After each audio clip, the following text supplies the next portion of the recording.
Hello, once again, I'm back doing the State of Wisconsin versus Stephen Avery. We left off with the court, so we will continue with the court. I'll give you a few seconds to get yourself ready. Okay, let's begin. The court. While motive may be shown as a circumstance to aid in establishing the guilt of the defendant, the state is not required to prove motive on the part of a defendant in order to convict. Evidence of motive does not, by itself, establish guilt. You should give it the weight you believe it deserves, under all the circumstances. If you are satisfied, beyond a reasonable doubt, at the conclusion of the trial, that the defendant directly committed both elements of first-degree intentional homicide, you should find the defendant guilty. If you are not so satisfied, you must find the defendant not guilty. Count 2 charges the defendant with mutilating a corpse, also as a party to the crime. The state contends that the defendant was concerned in the commission of the crime of mutilating a corpse by either directly committing it or by intentionally aiding and abetting the person who committed it.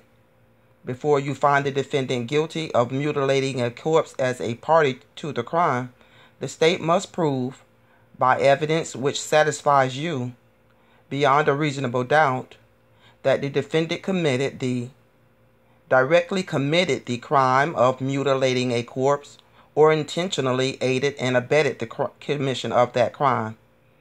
Mutilating a corpse, as defined in Section 940.11 of the Criminal Code of Wisconsin, is violated by one who mutilates a corpse with intent to conceal a crime or avoid apprehension, prosecution, or conviction for a crime.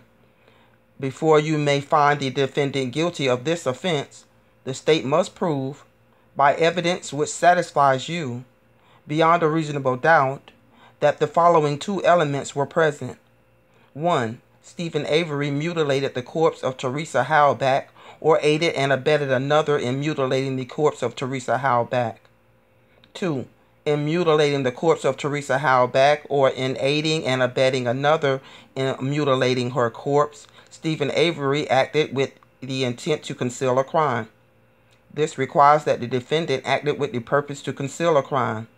If you are satisfied, beyond a reasonable doubt, at the conclusion of the trial, that Stephen Avery directly committed both elements of this offense, you should find the defendant guilty.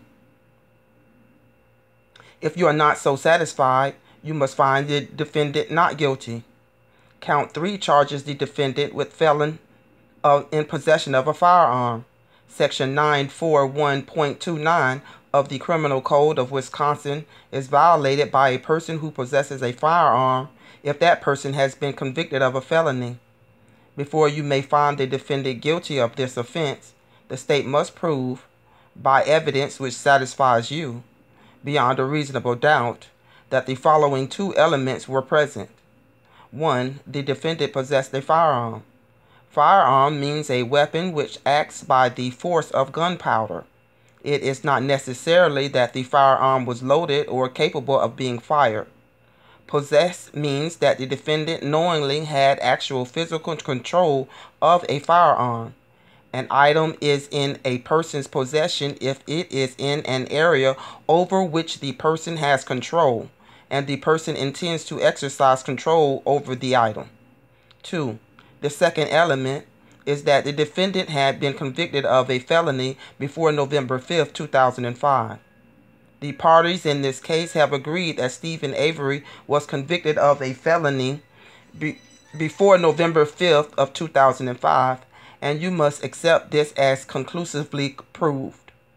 If you are satisfied, beyond a reasonable doubt, at the conclusion of the trial, that both elements of this offense have been proved, you should find the defendant guilty.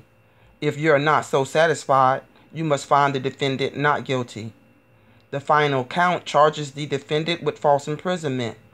False imprisonment, as defined in Section 940.30 of the Criminal Code of Wisconsin, is committed by one who intentionally confines or restrains another without the person's consent and with knowledge that he has no lawful authority to do so.